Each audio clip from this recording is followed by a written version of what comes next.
ቅዱስ አሐዱ አምላክ ክቡር አባታችን መጋቤ ሥርዓት ቀሲስ ወልደሃና የፍኖተ ሎዛ አቡነ ተክለ ሃይማኖት ቤተክርስቲያን አስተዳዳሪ፣ ክቡር ቀሲስ ምስራቅ የፍኖተ ሎዛ አቡነ ተክለ ሃይማኖት ቤተክርስቲያን ስብከተ ወንጌል ኃላፊ፣ የተከበራችሁ ወንድሞቼ ዲያቆናት፣ አባቶቼ፣ እናቶቼ እንዲሁም ሕፃናት እንደምን ሰነበታችሁ?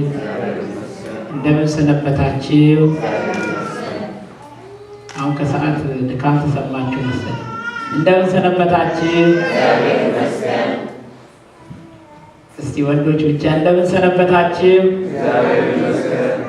አሜን። ምስጋና የባህሪ ክብሩ የሆነ መዓልትን እያፈራረቀ ነፋሳትን እያነፈሰ ማያትን እያመላለሰ በይቅርታው የሚመግብ የዘመናት ባለቤት ቅዱስ አምላካችን ስሙ ለዘላለሙ የተመሰገነ ይሁን። ትላንትነት ያለ ዛሬ፣ ነገነት ያለ ተነገ ወዲያ የሚነገርለት የአባቶቻችን አምላክ ቅዱስ እግዚአብሔር ለእኔ የምናገርበትን ለእናንተ የምትሰሙበትን እዝነ ልቡና በጋራ ያድለን። የሚሰማ ሰው የተባረከን የእግዚአብሔርን ቃል ለምን የእግዚአብሔር የሆኑት ብቻ የእግዚአብሔርን ቃል ይሰማሉና ማለት ነው። ለዚህም ነው እንግዲህ በሕይወታችን ሁሉ በኑሯችን ሁሉ ውስጥ ማን አዋቂ ነው? ማን አዋቂ ነው? እንደ እግዚአብሔር ፈቃድ የምንማማርበት የትምህርታችን ርዕስ ዮዳሄ የሚል ይሆናል። ዮዳሄ ማለት በዕብራውያኑ አነጋገር በሀገራቸው ቋንቋ በእነሱ አመለካከት እግዚአብሔር ያውቃል ማለት ነው። በመጽሐፈ ነገሥት ምዕራፍ 11 ከቁጥር 6 ላይ የምናገኘው ይህ ስም የካህን ስም ነው። የቤተ መቅደስ አገልጋይ ነው። ግን ለየት ያለ አገልጋይ ነበረ ዮዳሄ። ያንንም ተመልክተው ነው ዮዳሄ ያሉት። እስራኤላውያኑ ስም ሲያወጡ ከእግዚአብሔር ጋር ያገናኙታል። ፍጥረታት ሁሉ የእግዚአብሔር ስለሆኑ ማለት። ኢዮስያስ ከሞተ በኋላ የኢዮስያስ ልጅ ኢዮአስ በኢዮስያስ መንበር ላይ እንዳይቀመጥ የፈለገችዋ የኢዮስያስ እናት ጎቶልያ ኢዮአስን የዳዊትንም ዘር ከቤተ እግዚአብሔር አጠፋች ነኝ። በዚህ ወቅት የኢዮአስ አክስት ዮሳቤት የምትባለው የካህኑ ዮዳሄ ሚስት ከዮዳሄ ጋር መክራ ኢዮአስን በቤተ መቅደስ ውስጥ ለ6 ዓመት ሸሸጉት። ቅዱሳን ለኑሯችን መሸሸጊያዎች ናቸው። ለኑሯችን መድህኖች ናቸው። ወደ ሀገራችን ወደ ኢትዮጵያ መለስ ስላደርጋችሁና የትኛው የኢንሹራንስ ክፍል እንደሆነ አላውቅም፣ ትልቅ እጅ ላይ ሰውን አስቀምጦ የኑሮ መድህን የሚል ጽሑፍ ከስር ጽፏል። ያ ኢንሹራንስ የኑሮ መድህናችን ሊሆን ይችላል። ለስጋችን ካሳ ቢከፍል ለሕይወታችን ካሳ መክፈል ይችላል። ለጠፋው አደጋ ብር ቢሰጥ፣ ለሞተው ሰው ገንዘብ ቢለግስ፣ በሚሊዮኖች ቢያሸክም የሞተውን ሰው መልሶ ሕይወት መዝራት ይችላል? አይችልም። የእግዚአብሔር ካህናት፣ የእግዚአብሔር ቤተ መቅደስ አገልጋይ የቅዱሳኑ ሕይወት ግን ቦታን ይመልሳል። የምንነጋገርበት መሰረታዊ ሀሳብ ቅዱሳን ምንድን ነው ክብራቸው? ምንድን ነው ጸጋቸው? ለምንድን ነው እኛ እግዚአብሔር አለ ሥላሴ ብለን እግዚአብሔር ብለን የምናምነው? አንድነት ሶስትነት ሥላሴ በተዋህዶ ያ ማለት አንድነቱ ሶስትነቱን ሳይጠቀልለው ሶስትነቱ አንድነቱን ሳይዘረዝረው። ቅድም አንድ ትንሽ ልጅ የት እንደሄደ አሁን አላውቅም፣ አብርሃም የሚባል ሕፃን ልጅ ከኢትዮጵያ የመጣ ነውና እሳት ነው የሚገርማቸው አማርኛ ሲችል በጣም ደስ አለን። ካህናቱ ጋር ሆነንና አብርሃም ስም ማነው? አብርሃም እባላለሁ። ያው እኔ ጠይቄው ነበር በፊትና እጁን ኪስ ውስጥ አድርጎ ዘና ብሎ እንዲህ ብሎ ነው። ልክ እንደዚህ ሀገር ሰዎች ኮንፊደንት ነው። ስላሴ ስንት ናቸው ስንለው አንድም ሶስትም ማለት እና ከዘማርያም ጋር እያወዳደርናቸው ነበር። እዛ ውስጥ ነበር። በጣም ነው የገረመው። እግዚአብሔር ስንት ነው? እግዚአብሔር ስንት ነው? ምናመልከው አምላክ አንድ አምላክ አይደለም። የአባቶቻችን አምላክ እግዚአብሔር አያት። ስላሴ ስንል ደግሞ ሶስትነቱ የሚገለጥበት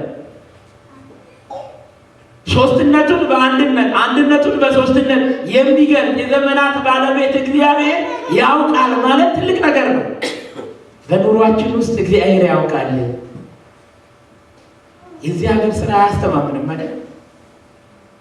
ነጮቹ የፕላስቲክ ስላብ የሚለው ቦምባርዲ እርሳቸው ይሁን ይውሸሳቃል አይደል? አይታችሁታል? ብልጭ ብሎ ወዲያው የሚጠፋ እንደ መብረቅ ስቃው ቤታችን ፋይል ተደርጓል የሚል የስራ ደብዳቤ ይመጣል አይደል?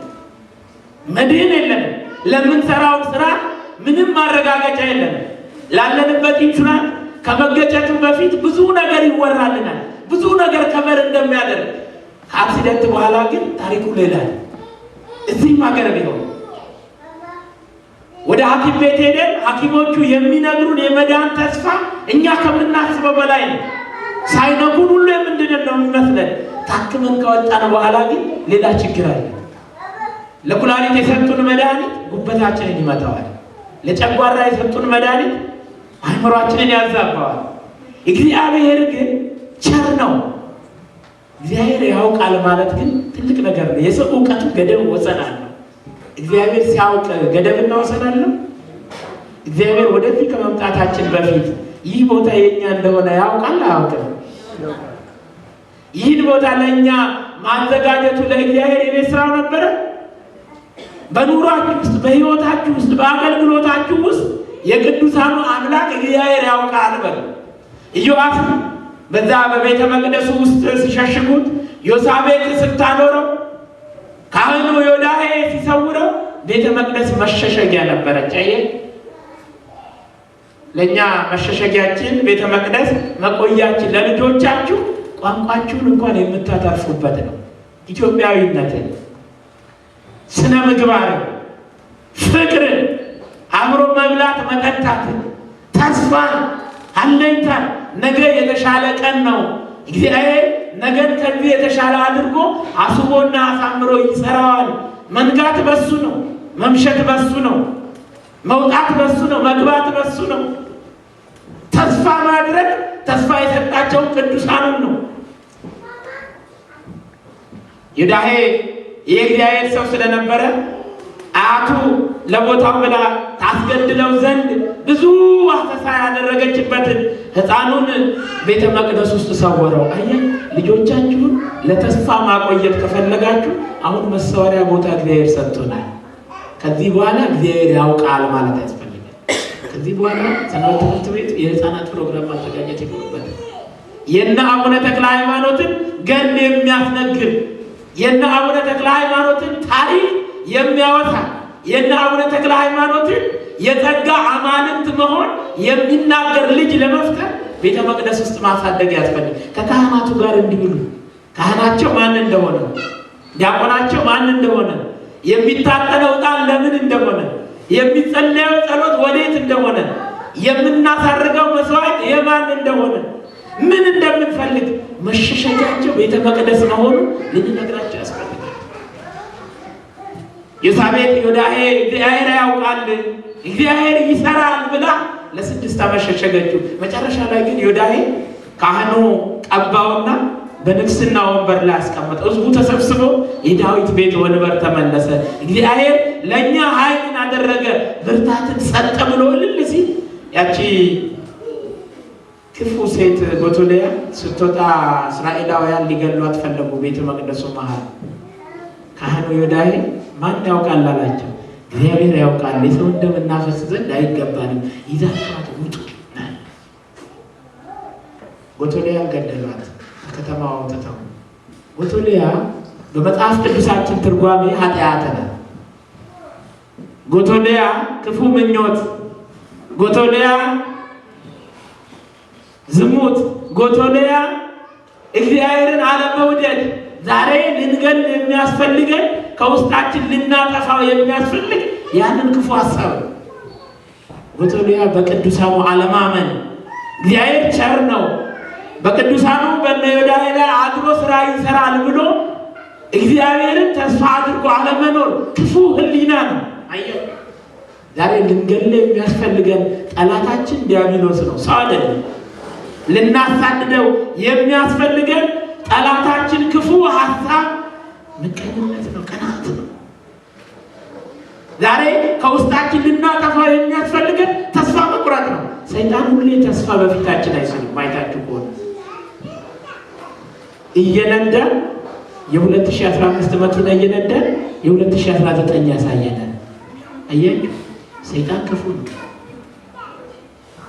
ምርጥ ጥበብ ቀሚስ እያላቸው እናቶቻችን የተዘለዘለ ቁምጣ ያስመኛቸዋል። ይሄ ክፉ ሐሳብ ምርጥ እህት እናትም የምትወድ ሚስት እያለችው እዚህ ጋር ሌላ ያሳያል። ሰይጣን ክፉ ነው። ልጆች እያሉት የሌላውን ያስመኛል። ሀብት ንብረት እያለው አያፈርካም፣ እርካታ አይሰጥም። ውስጣችን ሰላም አያገኝም። የእግዚአብሔር ሰው ግን ይረካል። ቅዱሳኑ ይረካሉ። በኑሯቸው ፍጹማን ይሆናሉ። ተስፋ ያደርጋሉ። ካህኑ ዮዳሄ ባለ ተስፋ ነበረ። ተስፋ ነው የሚያስፈልገን። የእምነት ተስፋ፣ ንስሐ የመግባት ተስፋ፣ ወደ እግዚአብሔር የመመለስና ለእግዚአብሔር መልስ የመስጠት ተስፋ። እግዚአብሔር ከኛ ብዙ ነገር ይፈልጋል። ዛሬ ገንዘብ አይደለም የሚፈልገው፣ ሰጥታችኋል። እግዚአብሔር እናንተን ይፈልጋል። እናንተ ታስፈልጉታላችሁ። በዮሐንስ ወንጌል ምዕራፍ 5 ከቁጥር 5 ጀምሮ ደቀ መዛሙርቱን ላከና ሁሩ ሀገረ ዘቅድሜክሙ ወትረክቡ እጓለ አድግ ሱረ ፍትሕዎ አምጽእዎ፣ ሂዱ የታሰረች አህያ ከውርንጭላዋ ጋር ታገኛላችሁ፣ ፍቱት፣ ውርንጭላውንም ወደ እኔ አምጡት። ለመሰቤሉክሙ ለምንት ትፈትሕዎ በልቦሙ እግዚኦሙ ይፈቅዶሙ። ለምንድን ነው የምትፈቷቸው? ማን ልኳችሁ ነው? ምንድን ነው የፈታችሁበት ምክንያት ብሎ የሚጠይቃችሁ ካለ ጌታቸው ይፈልጋቸዋል፣ ለጌታ ያስፈልጉታል በሉ። እንደ ዮዳሄ ለእግዚአብሔር ልባችን ሊፈታ ያስፈልጋል። እኛ ለእግዚአብሔር እናስፈልገዋለን፣ እግዚአብሔር ለእኛ ያስፈልጋል። ዛሬ በዝሙት የታሰረ ሰው የተፈታበት ነው። ዝሙት ማለት በኃጢአት የታሰረ ሰው በቅዱሳኑ አማራጭነት የተፈታበት ዘመን ነው። የሐዲስ ኪዳን ዘመን፣ የጽድቅ ዘመን ነው። ቅዱሳን በጽድቅ የተሰጡልን ዘመን፣ ወደ ኋላችን ያለውን ኃጢአትን የምንረሳበት፣ ወደ ፊታችን ያለውን ጽድቅን የምናይበት። ሐዋርያው ቅዱስ ጳውሎስ ፊልጵስዩስ ከተማ ገብቶ የፊልጵስዩስ ምዕመናን ሃይማኖት ጠንክሮላቸው በእምነት ሞልተው ነገር ግን ለስጋው ለደሙ ሳይበቁ የቅዱሳኑን አማላጅነት ሳይረዱ ዝክር ሳይዘክሩ ስሙን ሳይጠሩ ቅዱሳኑን ሳያመልኩ አገኛቸው። ስለነ ደጋጉ ስለነ ኤልያስ ባሕር ስለከፈለው ስለ ሙሴ ስለ ደጉ አባታቸው ስለ አብርሃም ተረከላቸው። የራሱን ሕይወት ወደ ኋላ መለስ አድርጎ ያስወራቸው ጀመር። ጳውሎስ አሳዳጅ ነበር። ሐዋርያት ሥራ ምዕራፍ 9 ላይ ሲያሳድድ ነው ቅዱስ ጳውሎስን ከማሳደድ ጎዳና እግዚአብሔር የጠራው። እግዚአብሔርን ልዩ የሚያደርገው እንደኛ እግዚአብሔር የእኛን ኃጢአት የሚቆጥር ሳይሆን ኃጢአተኛን የሚፈልግ ኃጢአትን የሚጠላ አምላክ ነው። አየህ፣ እግዚአብሔር እንደ ኃጢአታችን ቢሆን ኖሮ እኔ እናንተ ፊት ቆም ነበር። እንደማን ቸርነት ነው የምንሄደው? እንደ እግዚአብሔር ቸርነት። እግዚአብሔር ያውቃል፣ እግዚአብሔር አዋቂ ነው፣ እግዚአብሔር መሐሪ ነው፣ እግዚአብሔር ሰጭ ነው፣ እግዚአብሔር ተስፋችን ነው ብለው የሚያምኑትን ተስፋ ይሰጣል። ሐዋርያውን ለልዩ ተልእኮ መረጠው። ፊልጵስዩስ 3:13 ላይ ሲደርስ ዘድሬ ረስ ወደ ቅድሜ የሚል ወደ ኋላዬ ያለውን ያቺ ኃጢአት ጎቶሊያ ያሳደደችኝ አለማመን ሐዋርያትን መግደል የጎተተኝ ጉተታን ወደ ኋላ አረሳለሁ፣ ወደፊት ያለውን የእምነት ተስፋ ለመያዝ እጄን እዘረጋለሁ። አሁን ከፊታችን ምንድን ነው ያለው? ከፊት ለፊታችን ስጋው አለ። ከፊት ለፊታችን የክርስቶስ ደሙ አለ። ከፊት ለፊታችን ፍቅር አለ። ከፊት ለፊታችን ወንጌል አለ። ከፊት ለፊታችን አብሮ መኖር አለ። ከፊት ለፊታችን ተስፋ አለ። ይሄኛውን ዓለም በዛኛው ዓለም የሚያስቀይር ሰማያዊ ሀብት፣ ሰማያዊ ጸጋ፣ ሰማያዊ ክብር የሚሰጥ የቅዱሳኑ አምላክ አለ። ከፊት ለፊታችን ጻድቁ አለ። ከፊት ለፊታችን የቅዱሳኑ ገድል አለ። ከፊት ለፊታችን ስርዓተ ቤተክርስቲያን አለ። ቤተክርስቲያናችን ስርዓት አለ። ለምንድን ነው ወንዶች በዚህ በኩል ሴቶች በዚህ በኩል የሚቀመጡት? ምን ችግር አለው ተደባልቀን ብንቀመጥ? ምንድነው ችግሩ?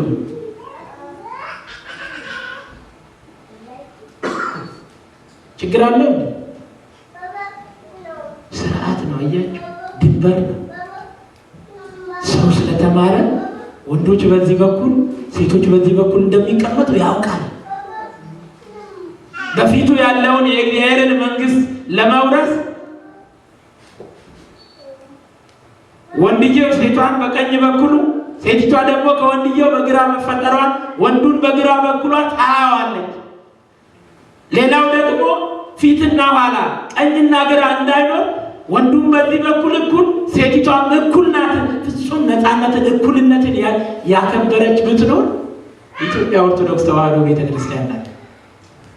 የእናቶች ቀንን የምታከብር እኮ ኢትዮጵያ ኦርቶዶክስ ተዋሕዶ ቤተክርስቲያን ናት። ስለ ቅድስቷ ስለ አርሴማ፣ ስለ ቅድስቷ ስለ ክርስቶስ ሰምራ፣ ስለ ቅድስት ኢየሉጣ፣ ስለ ቅድስት ሳራ ገል ጽፋ ድርሳን ሰርታ የምታከብር ኢትዮጵያ ኦርቶዶክስ ተዋሕዶ ቤተክርስቲያን ናት። ኢትዮጵያ ባለው ጊዜ ሴቶች ጉዳይ የሚሰሩ ሴቶች ሁሉ ባሎቻቸውን ፈተዋል። አያችሁ፣ የቅዱሳኑ ሕይወት ግን እንደዛ አልነበረም። ከዛ መጨረሻ ላይ ሰዎቹ ተናደ የወንዶች ጉዳይ ብለው ጀመሩ አይደል? የእግዚአብሔር መቅደሱ እንደዛ የሚያዋህድ የቅዱሳን ሕይወታቸው አንድ የሚያደርግ ዮዳሄ ቅዱስ በመሆኑ ኃጢአትን አስወገደ። እንዴት ነው ማስወገድ? እንዴት ነው ማፈር? እንዴት ነው ማቆም? ቅዱሳኑ ምንድነው ስልጣናቸው? ለምን ቅዱሳን አስፈለጉት? እኛ በቀጥታ መንገድም ሕይወትም እኔ ነኝ፣ ከኔ በቀር ወደ አብ የሚገባ የለም። በዮሐንስ ወንጌል ምዕራፍ 14 ቁጥር 6 ላይ ሕይወትም መንገድም እኔ ነኝ፣ ከኔ በቀር ወደ አብ የሚገባ የለም አለ። ደቀ መዛሙርቱ ደነገጡ። ፊልጶስ ቀርቦ ጠየቀው፣ እንከሰ ያክለና አርአየነሁ ለአብ፣ እንግዲህ እንዲህ ከሆነ አንተ መንገድም ሕይወትም አማላጭ ከሆንክ አብን አሳየንና ይበቃናል አለ። ስለ ፊልጶስ ማን ያውቅ ነበረ? ማን ያውቅ ነበረ? እግዚአብሔር ያውቅ ነበረ። እንደ ሙት ልጅ አልተዋችሁም እያንገክሙ ትኩኑ እጓለ እማውታ፣ እንደ ሙት ልጅ አልተዋችሁም። በአባቴ ቤት ብዙ ማደሪያዎች አሉ፣ በዚያ ደግሞ ታርፋላችሁ አላቸው ሐዋርያትን። አትደንግጡ፣ አትፍሩ፣ አትጨነቁም፣ መንገድም ሕይወትም እኔ ነኝ ሲላቸው እውነት ይሄ መንገድ ይሄ ሕይወት እሱ ከሆነ ሌላ ሰው አለ ማለት ነው ብለው ፊልጶስ እጁን አውጥቶ በቃ አብን አሳየንና ይበቃል። ፊልጶስ የተአምረኑ እስከ ጊዜ ከመአነ በአብ ወአብ በዮሐንስ ወንጌል ምዕራፍ 14 ቁጥር 8 ላይ ፊልጶስ እስከ ዛሬ ድረስ እኔ በአብ አብ በኔ እንዳለ አታውቅምን አለ። አብን ከወልድ በቀር ወልድን ከአብ በቀር ምን አይልም፣ ሰው አይለየውም፣ አያውቀውም። አየህ